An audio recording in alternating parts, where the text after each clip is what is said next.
Hi there, and welcome to A&P with Dr. O. We can turn our attention now to one of the coxal bones.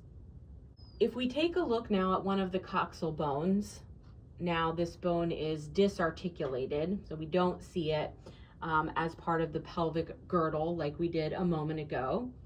We can go ahead and note some additional structures. We can still see our ilium, our ischium, and then our pubis bone is going to be anterior. We can see the acetabulum and the obturator foramen. When we're looking at the ischium, we can see the ischial tuberosity. Remember, tuberosity is a smaller rough projection. We can see that right here. And again, in lab, when you have a chance to get the bones out, the bone models out, you'll actually be able to feel that rough projection. I went ahead and turned the model so that we could see some additional structures. We still have that ischial tuberosity right here. We can also see these two notches. We have the greater sciatic notch right here, and that allows for passage of the sciatic nerve. And then we have the lesser sciatic notch, the smaller notch here, which is directly underneath the ischial spine. There's the ischial spine right there. We also have spines that are associated with the ilium. Remember, a spine is a pointed or narrow process.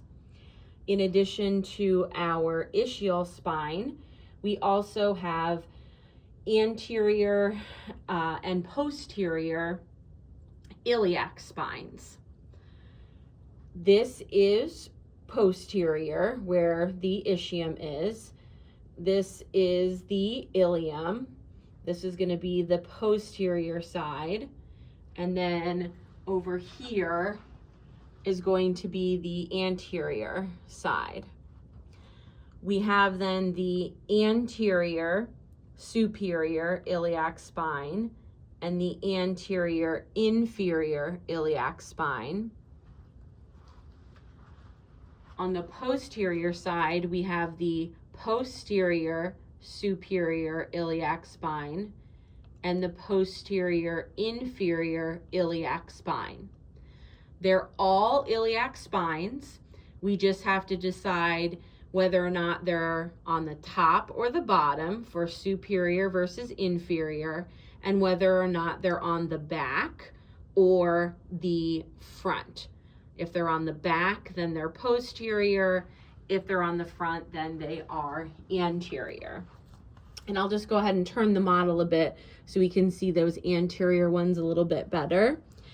So we have our anterior superior iliac spine and our anterior inferior iliac spine.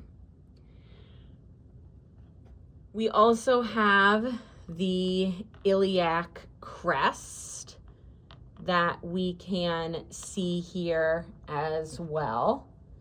And this is the superior border of the ilium, that fan-shaped bone. And when we use the word crest, it's some sort of prominent ridge. This prominent ridge superior on the ilium is going to be that iliac crest.